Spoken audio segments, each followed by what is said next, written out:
Hi everyone, this is Takatoshi Shibayama, the host of the Future Design Podcast. Incentivizing people for good action is always difficult. If we think about social topics like climate change, pollution reduction, etc., governments try to do this by providing tax cuts or subsidies. While good-hearted people and corporations align themselves without monetary incentives, many times this isn't enough for most. That is why we continuously have climate change summits and other worldwide conventions to tackle problems. What is missing in these schemes? My semi-educated guess is probably the lack of accountability and the direct consequences of not aligning with these goals. Governments should not be the only ones providing incentives and punitive measures. We as consumers, end users, and participants should also be involved in how governments, corporations are held accountable, being able to cast a vote of confidence. Blockchain has an incentive structure already built in to keep the network alive, but also its transparency as a proof of action for end users like us to demand corporations to have sustainability measures built in their supply chain. Justin Goldston, professor at Penn State University, was also a multi-time speaker of TEDx shows, and I speak about how the use of blockchain can enable accountability and drive more incentives for a corporation to do good. So without further ado, here is Professor Justin Goldston. Future Design Podcast. Thank you, Professor Justin, for being on our Future Design Podcast. Welcome to the show. Thank you for having me. You're the professor of Penn State University, and you talk a lot of things around supply chain management. I've heard you talk about on your TEDx show about blockchain and supply chain management. You also talk about AI for good as well. I heard you're writing a book about it. So it will be really, before we go into those topics, it will really be interesting to know who is Justin Goldston. So thank you for that. And that's a great question. So I'm currently a professor of project and supply chain management at Penn State University, and my elevator pitch is that although I teach supply chain management, I also integrate emerging technologies such as artificial intelligence and blockchain, as you referred to, and sustainability. And a lot of people say, well, you're all over the place. Why don't you focus on one thing? That is one thing, because another thing I always talk about is that this is all about systems thinking. Everything is interconnected. And I say that the jumping off point in the business from a sustainability perspective is supply chain management, right? And in order to have effective and efficient supply chains, you need that trust, blockchain, and you need that visibility, blockchain, and you need data to make knowledgeable decisions in your business, AI. Right. So that's one thing that I always talk about from a business perspective. And yes, I talk a lot about a bunch of different topics, but all of these topics are interconnected. And in terms of artificial intelligence, in my book entitled AI for Good, I focus on outlining all the 17 UN SDGs based on how I view them. Because I was doing a project for an institution in the UK for a sustainable fashion school, where I interviewed a number of people from IBM, Unilever, Eileen MacArthur Foundation, and one of the first questions I always ask them is, "What's your definition of sustainability?" And then the second question I asked them is, "What are your top 2 SDGs?" But what was interesting is that every single person had a different definition. And every single person had 2 different priorities as compared to the other people, as well as myself. So that's what led me to the conclusion that all 17 SDGs are interconnected, and we need different definitions, viewing sustainability from different lenses, so that we can actually address every single one equally. So that's Justin Goldston. But it must have been, you had a life before becoming a professor and having that interest in learning about blockchain, learning about AI, sustainability goals. I mean, there has been something that led you up to that. What was your kind of youth? What is your upbringing like? So I grew up in the country in North Carolina. My father was a plant manager So that's what kind of linked my interest in the supply chain management discipline. Also, I was a computer science major. In my first semester in college, and because I played baseball at North Carolina A&T, we had mandatory computer labs every Wednesdays, but we would travel on Wednesday. So I went to the head of the computer science department and said, I travel for baseball on Wednesdays and we have mandatory computer labs. What do I have to do? He's like, well, you have to choose between computer science or baseball. And I said, you're not paying for my scholarship, so I'm out. So one of my teammates introduced me to the supply chain program, and given that I had experience in supply chain, given I had experience in manufacturing, given I had experience in technology, it came easy. It was easy to me. Once and coming from computer science where I was almost lost and I struggled, to something that is just second nature, it was a no-brainer. And I was blessed to be provided with the opportunity to go to a management consulting organization in California that implemented ERP applications. So I had that experience in working with organizations around the world on their digital transformations. Right. And so that's where my interest in technology from a supply chain management perspective comes into play. But from a sustainability perspective, I say that I've seen the good, bad, and dysfunctional and unethical in some cases. Right. So given that. And what I'm about to say, I can say this now that I'm not in the industry. So given that there were some situations where I would go to my leadership and say, hey, this is going on in this organization. Well, this is a high paying customer, so we can't really say anything. That's where this whole sustainability perspective comes in, from an environmental perspective, as well as that's from an environmental perspective, an ethical perspective. But from the societal or people perspective, my experiences, that's where that comes in. And whenever I share my experiences on these podcasts, then other people share their experiences with me. So I did one podcast on the supply chain revolution. Sherry Hines, very, very, very good friend of mine. So she reached out to me and said, there was this one black girl that was in one country, and she said, I'm not going to mention the country, so that was in one country, and said that she was always the only minority in that area, and she's always known as the colored girl or black girl, right? And she said that whenever I shared my story and Sherry shared her story, she felt she wasn't alone.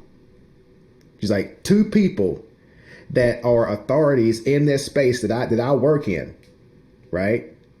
And they're sharing that their stories is like my story. That's impactful. So that's where the people aspect comes from, and not even being vulnerable, just telling my story is impacting people. And I go on these podcasts like we're tired of this discussion right now. So that I am nobody special. I always say I'm a country boy from North Carolina. I am nothing special. I just like to research and I love technology, right? And I have been blessed and afforded the platform to make a difference and to change the world. And that's what Sherry tells me time and time again. It's like, Justin, we gotta change the world. And I'm it's my mission in pursuit to do that, so it's just taking baby steps at this point in time. Right.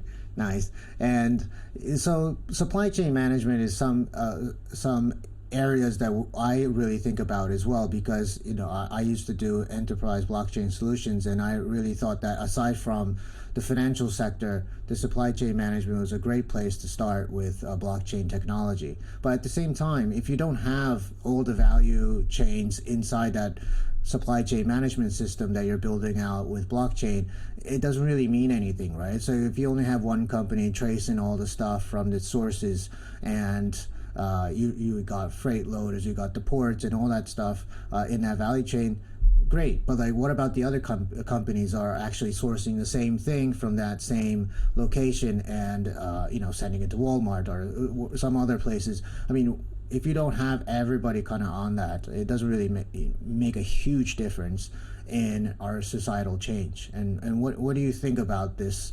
Because that's been troubling me quite a lot. I mean, the financial, like the crypto sector, everybody can trade crypto. It's very inclusive. Anybody can jump on. But like the supply chain management part, it's not something that everybody can jump on. Everybody has a business objective. They want to hide their trade secrets. That maybe they have things that don't really want to share with everybody else, right? That's the difference, because finance is pure money. Supply chain, there's a lot of different stuff that goes into the whole making of the chain itself. Yeah, and you hit the nail on the head whenever you said people have things to hide, and I've spoke a lot about blockchain within supply chain management to fight forced labor, to fight child labor, to fight counterfeiting. And then I even get pushback from organizations to say, "Oh, you're taking on a big feat, and you're not it's not fair for you to essentially force other people to participate in something like this. But why do you not want to participate in a solution that provides transparency throughout the value chain?" Right? So that statement tells me that organization has something to hide. And a lot of people also say, "Oh, we have proprietary information that we don't want to share." Okay, that's fine. Just show me the transaction. Just show me the country of origin. Okay, show me the tracking and tracing of that product from your raw material supplier to your tier 2 supplier, to the manufacturer, to the distributor, to the retailer. That's fine. What proprietary information are you going to be sharing if that's what you're providing? VeChain is H&M's using VeChain, and so we have a lot of use cases that have been successful. In my TEDx presentations, I talk about how IBM worked with Walmart to create a blockchain. The one example that I used was how Walmart worked with IBM to run a pilot to recall a batch of mangoes in 2.2 seconds, which would originally take them 6.5 days. So that was a pilot that I talked about in 2019. But after that, Walmart was able to actually use that and leverage that, where there was a recall on pork, and they were able to recall that pork in another country in seconds using a blockchain. So that's the use cases that are happening in supply chain management. We're seeing IBM TradeLens do a lot of amazing things in providing visibility within the maritime industry, within the supply chain industry. But my ultimate goal is to put an ERP system on a blockchain. And just hold on. Because every single time I explain that to people, they say, "Justin, that's going to take a long time." I know it's going to take a long time. Not only that, that's going to take a lot of money. But I do a lot of research. I love Mark Cuban. Mark Cuban is very transparent in explaining and outlining his journey. And Mark Cuban said, "My most successful projects was whenever I explain it to people, everybody says I'm nuts." And he said, whenever somebody agrees with that vision, he says, "That's not crazy enough. I have to go back to the drawing board." But for this one idea, this one vision of me putting an ERP system on the blockchain and everybody saying I'm absolutely crazy, that's why I'm moving forward with it. And explain to the audience, some people might not know, what is ERP? So ERP is an acronym for Enterprise Resource Planning. So Enterprise Resource Planning Systems, Enterprise Resource Planning Applications. The main organizations that provide these solutions are SAP, Oracle, Infor, those companies. So an Enterprise Resource Planning application. The way I put it is, it's the system that runs my enterprise. It's the system that runs my organization. So a number of you input data into some system online, right? And you're frustrated to say, I have to code in this stuff all day long, over and over and over again. But there's value to you inputting that data into that application, because that data is being tracked, it's being analyzed, so and it's being rolled up into reports so that the leaders of your organization can make their short-term and long-term decisions. Their short and long-term decisions in terms of staffing. Their short and long-term decisions in terms of expanding the organization. Their short and long-term decisions in terms of budgeting for products. Their reports they have to do to the banks, to the auditors. All of that data, all of that reporting comes out of the enterprise resource planning application. So but the problem with the ERP applications is that all of that information is centralized, right? And because it's centralized, although we have these robust $1 million systems, organizations still don't trust each other. So if we put these transactions on a decentralized blockchain that's transparent to everyone, now we increase the trust throughout our supply chain or our supply chain networks. So that's why I'm very passionate about it. That's why I think that this can lead to a positive. And I think that we're all going to this Web3 decentralized environment as we progress, where we're integrating blockchain with artificial intelligence to essentially democratize technology. Now, another thing I always say is, yes, if I'm looking to democratize ERP applications, those the SAPs and the Oracles, they say, Justin, they're going to come after you. No, there's enough money to go around. When we go to this Web3 environment, we're seeing it with NFTs. There's enough money to go around, in my opinion. I know a lot of people are going to disagree with me on that, but there's enough money to go around.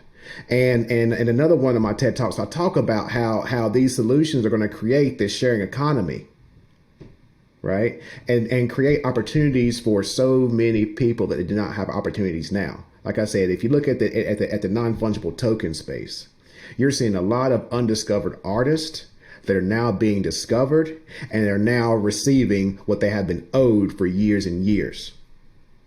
And that's only the beginning.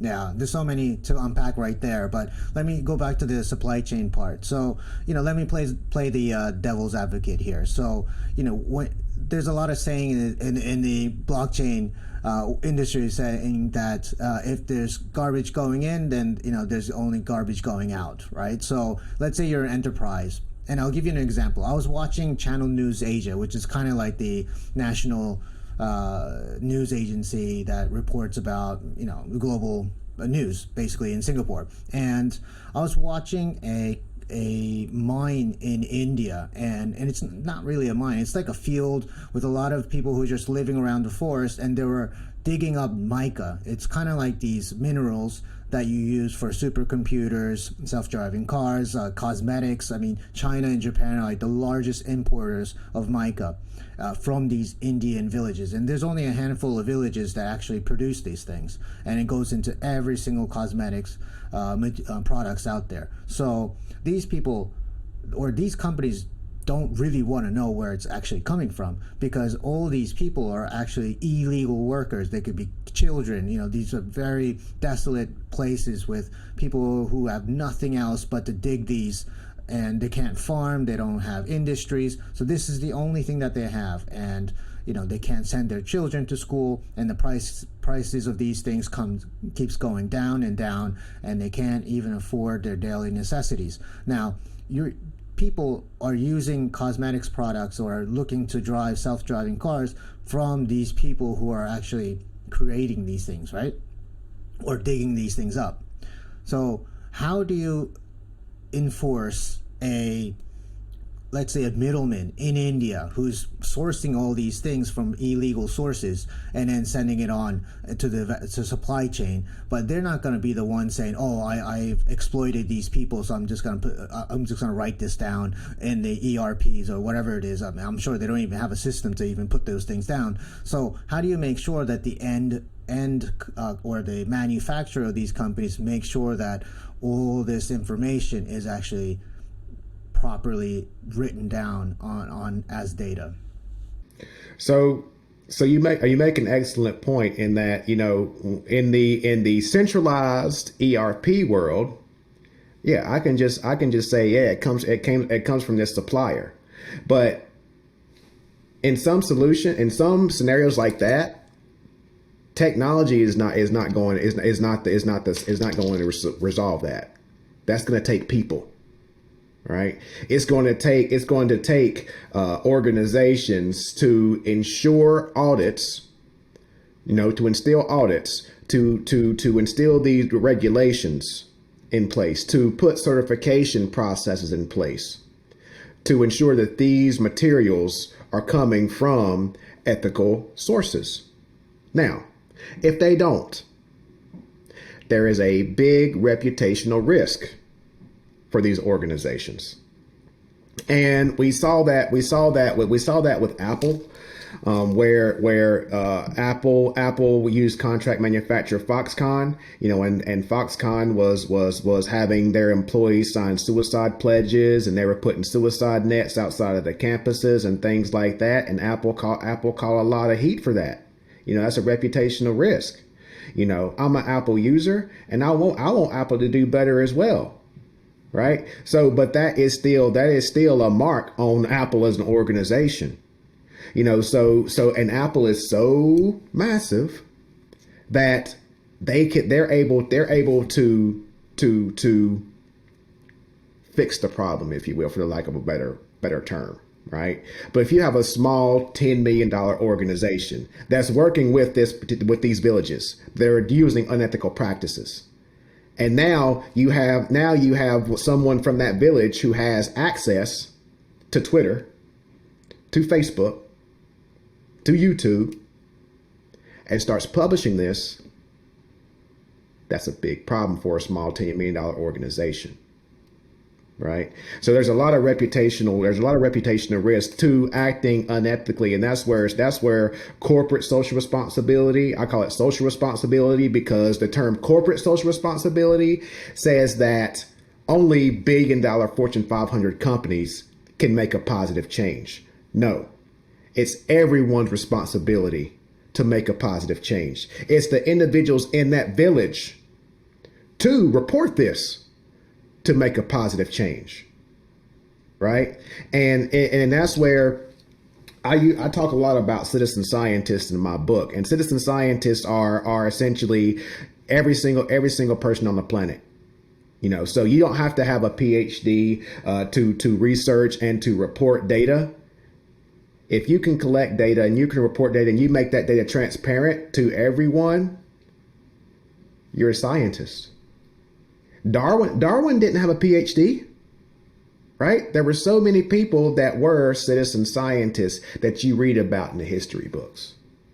And my thing for all the audience members is, if you're a citizen scientist, you can be written in the history books by making a positive change from a sustainability perspective. And another thing I talk about is this still ties to your question, by the way, but Another thing I talk about is, whenever, from a business perspective, we always talk about the triple bottom line with people, planet, and profit.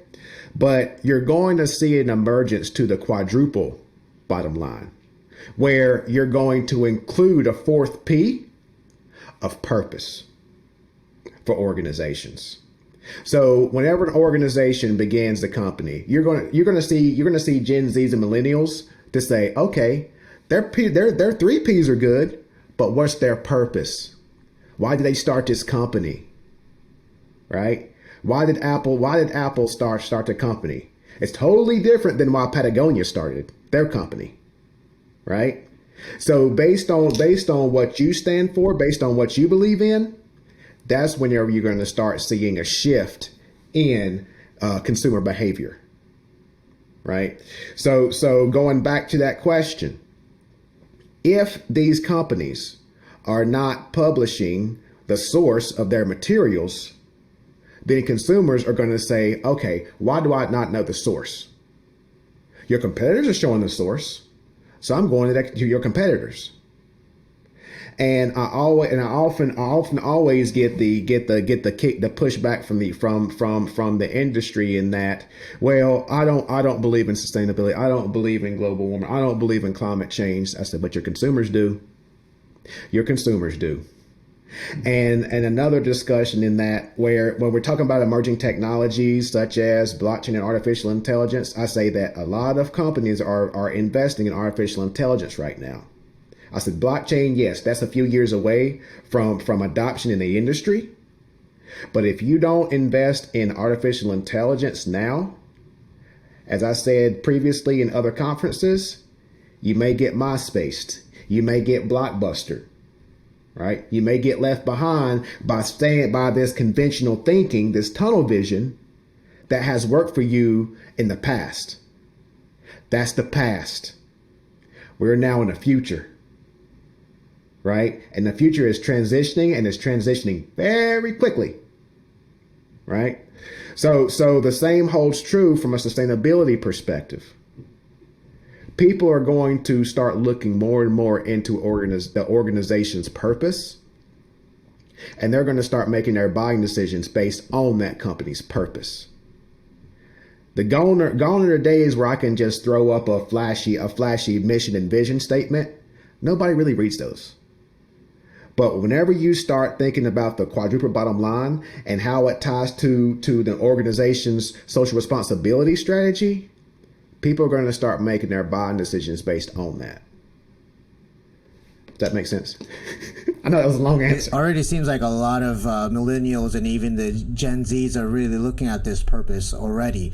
It's a very important part of like how your end customers feel about your company, and that is the main revenue driver for that company, right? It's not just about the product itself, but that story, the narrative that you have about the company actually drives the revenue. So it's important that you have everything straight, everything lined up correctly, so that to the end user you have everything that you can sell, your story, your product, your technology, whatever it is that whatever you have, and then you actually talk to the people, talk to the end users and say, these are what we value. It's not about just business, it's about co-living together, right? Mm-hmm. Yeah, and that's what it's all. Whenever, like I said, whenever you say co-living, I'm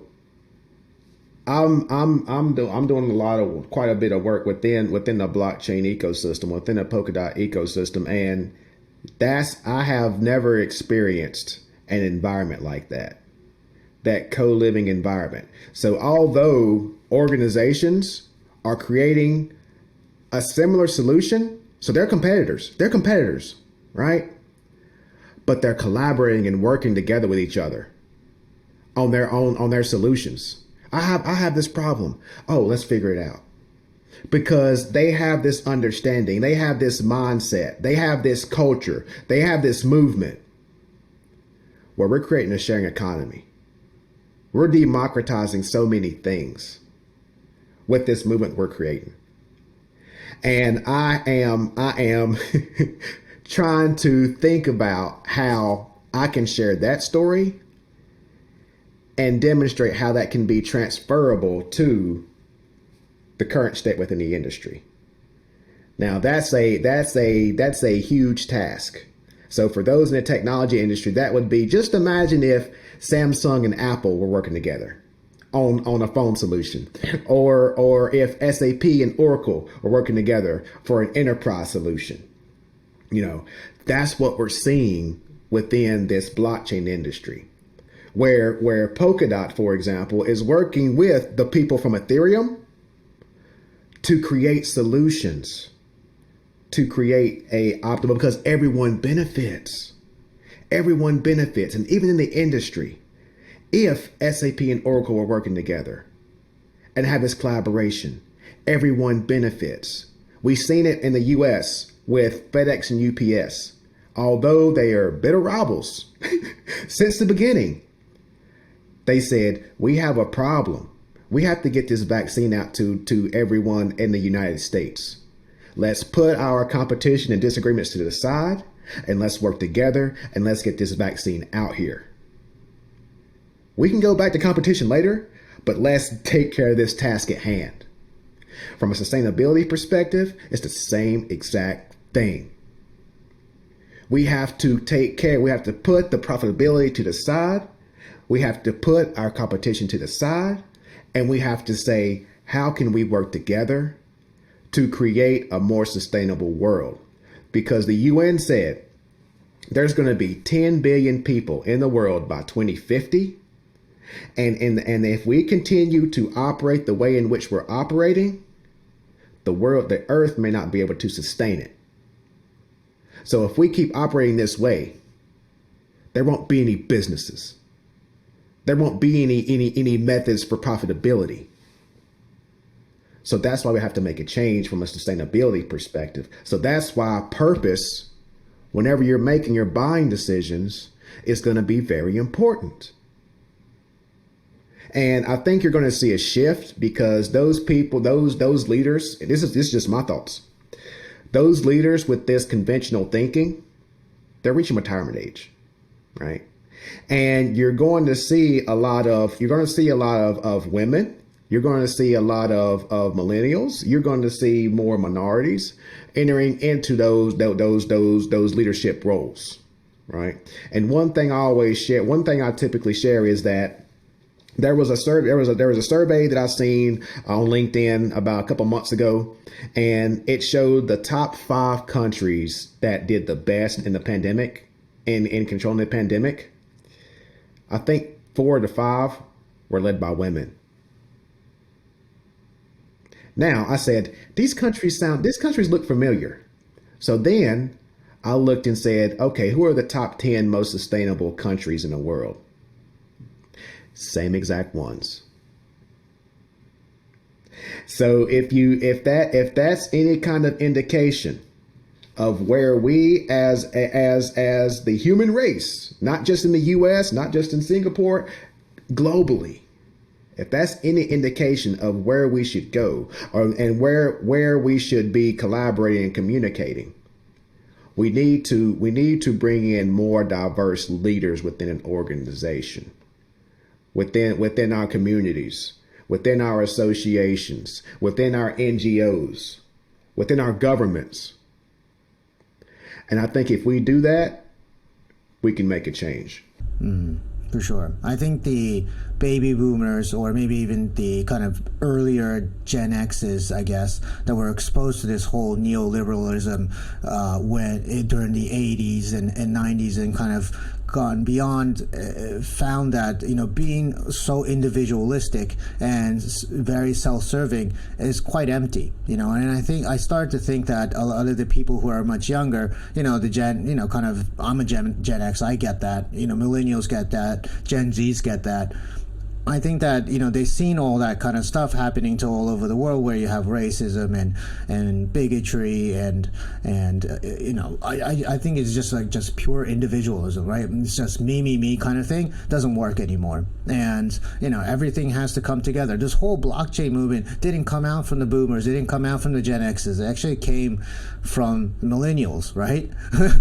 and the whole idea of open source and collaborating together. I mean, I haven't even seen that when I was in the finance industry when I was working.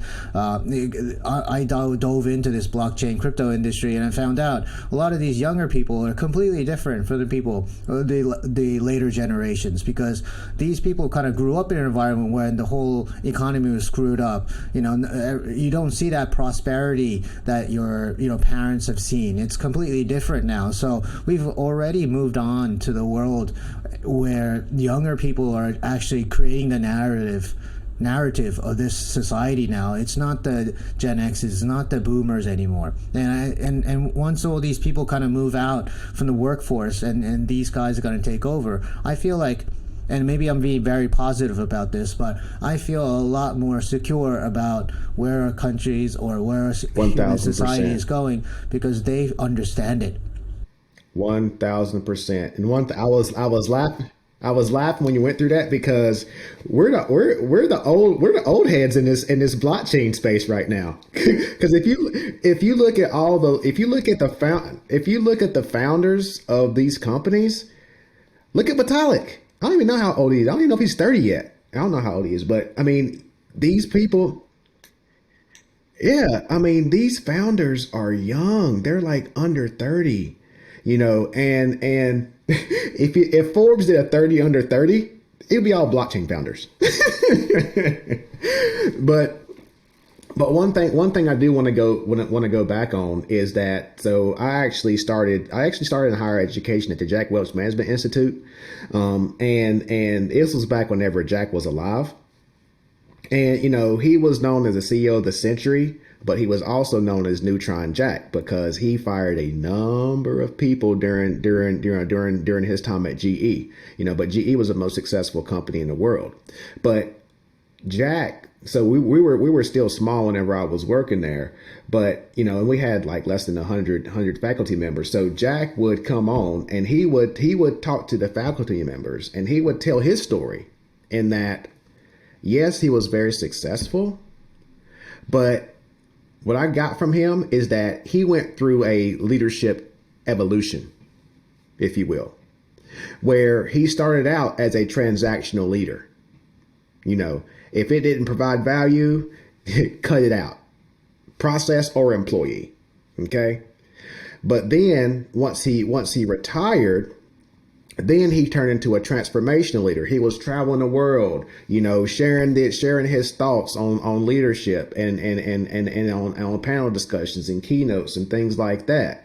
But then I'd say once he kind of scaled back on his speaking engagements, he then became a servant leader.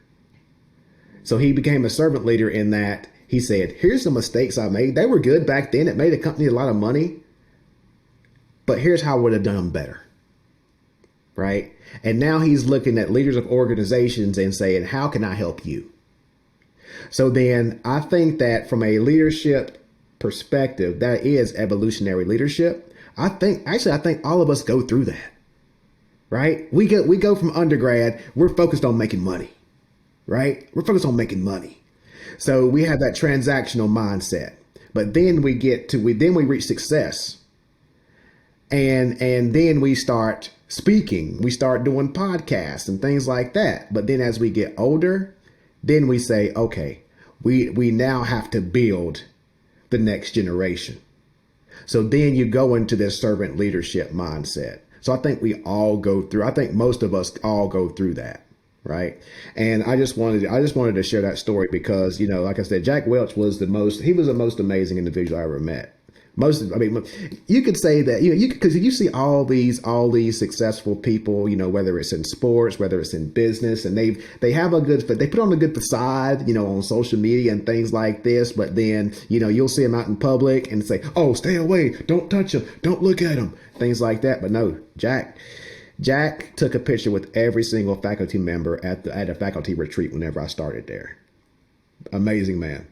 And I think countries are the same as well. So when you're a new country, you're flexing your muscles, you want to show how great you are, invade, whatever you want to do to show that you're strong. But at some kind of maturity, the country starts thinking, no, maybe this is not the way we should be acting. And I think a lot of countries went through that kind of cycle, and the ones that could come out being a really good leader actually kind of mature into this very nice wine type of analogy of like a country where, you know, it's very liberal and inclusive, whereas some countries don't go that direction and they just rot, or they could fall into dictatorship and etc. So I think it really, you know, it's not just about the people too, because it is about the people, because the people drive the country, and then they need to go through that whole cycle in order to get there. And I think that for businesses, it's going to be the same thing. Yes, they want to have market share in the beginning. They're going to be, you know, thumping, you know, their chest and saying, you know, I'm number one. But once you kind of get there, you understand that you can't hold on to your position forever. And then you start to kind of think, maybe I should start sharing different qualities of my company to others so that we can all prosper, because that's kind of the way you want to push forward humanity, right? And I think that, no, I'm not just talking about blockchain or AI or anything like that, but I think all industries should start to think about that. And we're all definitely at that cusp where, you know, we are in crisis. It's not just about the pandemic. It's the climate change, the way we think about each other. Everything is kind of going through this crisis mode at the moment. So we need to have something to kind of move forward, and it's not about me, individualism anymore. And I think that age is already done. Yeah. And again, it all comes back to systems thinking. You know, so we have business. We have sustainability. You know, we have the planet. We have the planet. We have the people. You know, we have the profitability that's going to run operations. But then you also have the technology that's going to provide the visibility to ensure that we're running effectively, right? We have the data to provide insight to ensure that we're running effectively. We're using the data to see how we're performing from a sustainable perspective. So we have all of these things. Yes, you have technology. Yes, you have leadership. Yes, you have, you know, the environmental aspect, you know, different schools of thought, but they all come together. Right. So that's one thing that's very important. And because you have those different schools of thought, you have subject matter experts in those different areas. But those subject matter experts need to come together to find solutions for a better world. And they need to be held accountable to it, too. And I think that's where technology comes in as well. Yes, and absolutely. We were talking about sharing economy before we kind of completely changed or went back into those topics, but you know, this sharing economy, I find that it's really interesting. And we were talking about NFTs and being able to tokenize, you know, maybe part of your future income streams, so that you're not in debt. You're actually getting equity for what you're you know going to contribute to society. Or you know, the whole premises of like this whole NFT for artists was that you don't want to be exploited by these central authorities, whether it be Spotify or, you know, whoever those kind of industries are controlling your art. And you want to be able to kind of market yourself and take more share of what you actually created without giving everything up for some other entity to distribute your content, right? And the whole sharing thing is exactly that's where it comes from. Yeah. And so going back to that, it's not just like the entertainment industry or the art industry. So we have a partner of mine, he's actually a chief security officer at a blockchain company. We started a company called SidTech, where we're developing a test net where we're going to create a safe space for college students to learn blockchain. So we want to bring in students from business, supply chain, accounting, computer science, engineering, so that you have that business experience, that business mindset where you can collaborate and you can work with the computers, the computer engineer, computer scientists, to develop a smart contract. And every time, and similar to NFTs, every time that particular use case is transacted, it's built in a smart contract that the creators get rewarded for it, and they get paid in perpetuity. Right? So we're taking that thought, that approach of NFTs, and because smart contracts are building NFTs, same exact concept, but these students are the creators, and every time that particular transaction is used, they get rewarded for it, because that's the way business should be, right? So if I developed a solution in enterprise resource planning application, in a fintech application, if I'm the creator of it, I should be able to get a cut every single time the SAP or Oracle sells that solution. But then you're going to get kickback from organizations to say, okay, well, I paid his salary for 5 years before he actually created that solution, right? But then he's still bringing value to your organization. But now he's bringing value on top of a revenue generating instrument. You pay sales guys a salary, plus you give them a commission once they sell. It's the same exact thing. It's the same exact thing. So that's where I think that this whole idea is going in terms of integrating blockchain within business to create a sharing economy. And I think that going back to sustainability, we're going to need something like this to incentivize people to act ethically, to incentivize people to make a positive impact on the environment. That's my belief. Because we've been talking about sustainability for a number of years, and we haven't made enough of a positive impact. So I think that, if we incentivize, yes, tax breaks are good. Yes, tax breaks are good, for organizations, but it's a check the box thing so they can get that money, right?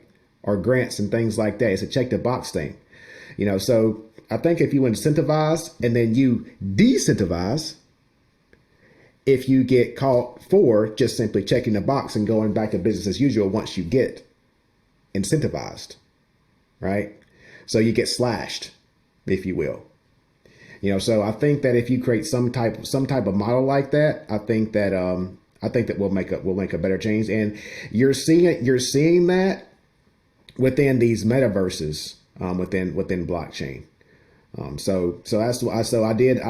just did a Medium article for a blockchain company called BitCountry, and they're creating a metaverse, and they are essentially creating an inclusive world, right?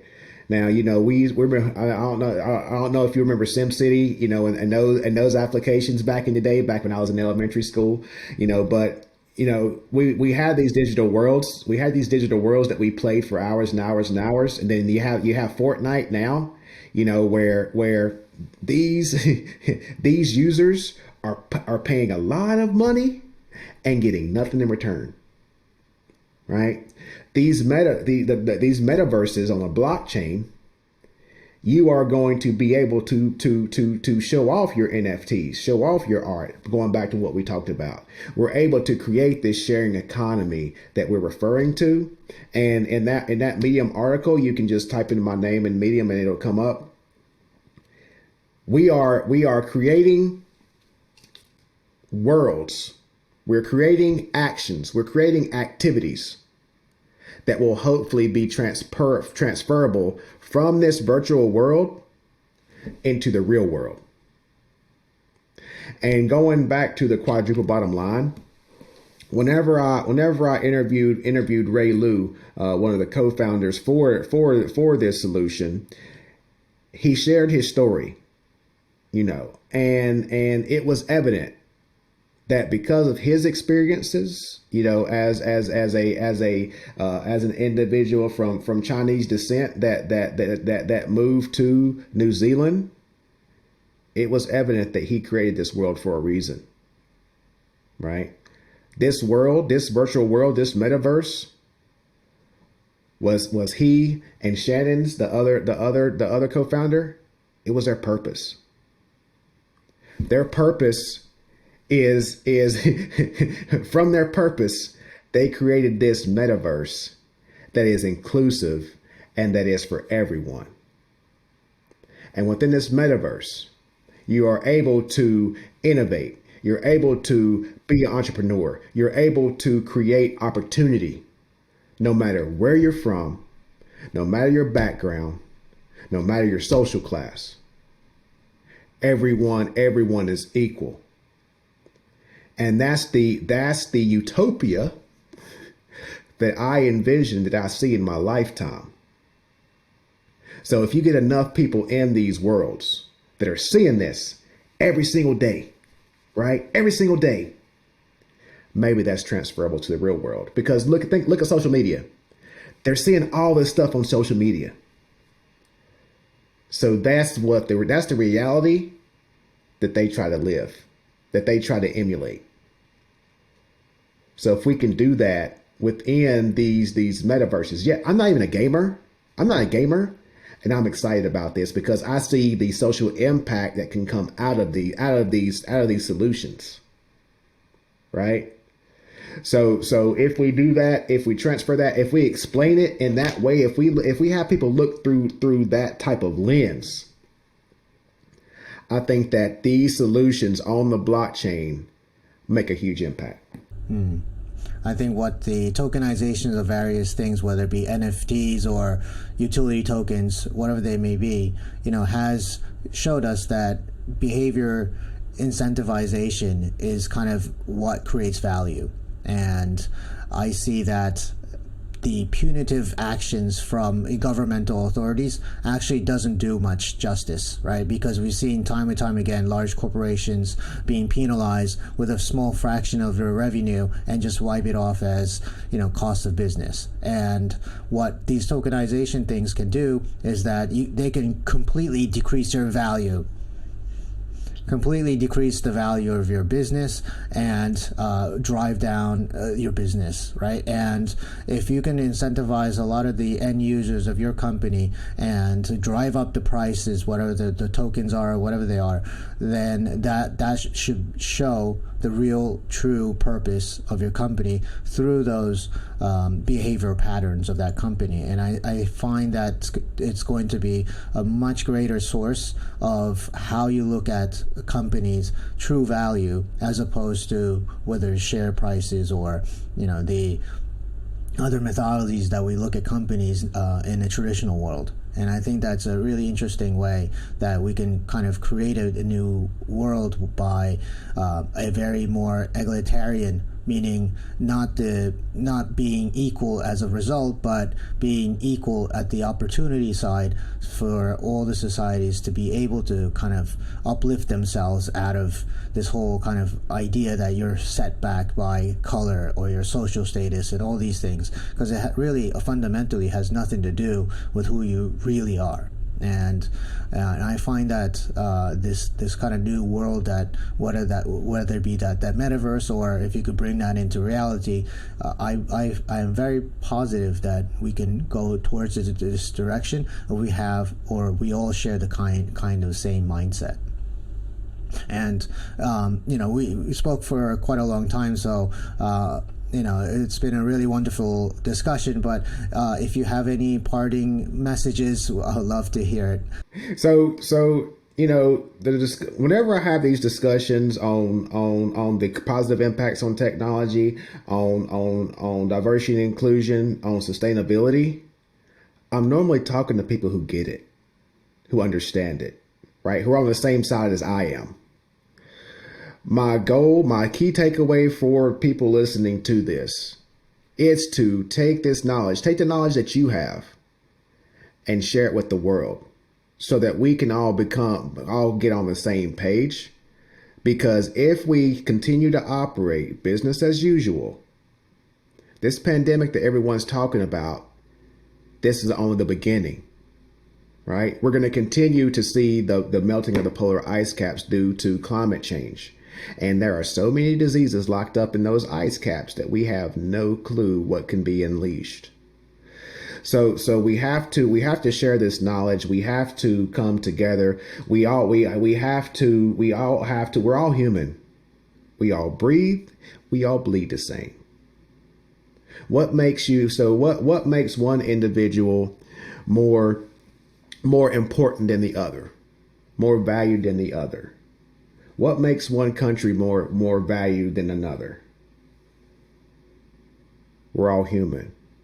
We're all living together. And I think that this sharing economy is one thing we have to continue to have the discussion on. And if you would like to discuss further, you can follow me on LinkedIn. You can go to my website, justingoldston.com.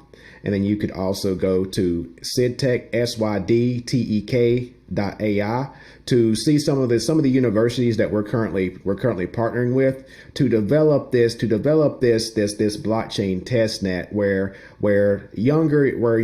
future leaders and future innovators are going to collaborate to contribute to this Web3 movement and to democratize technology and to leverage technology to create a more sustainable world. Yeah, that was Justin Goldston, professor of Penn State University. Thank you so much for your time, and I hope to reconnect with you again for another episode. Absolutely. I appreciate it. Hi, this is your host Takatoshi Shibayama. Thank you for listening all the way to the end. Now, if you enjoyed or disliked the show, please let me know by writing in the comment section. The only way I can improve or add value to you is through your voices. If there are any topics that you would like me to pick up, please also let me know in the comments. I'd love to start chatting with you all. And if you would like to continue watching the show, please subscribe. Thank you.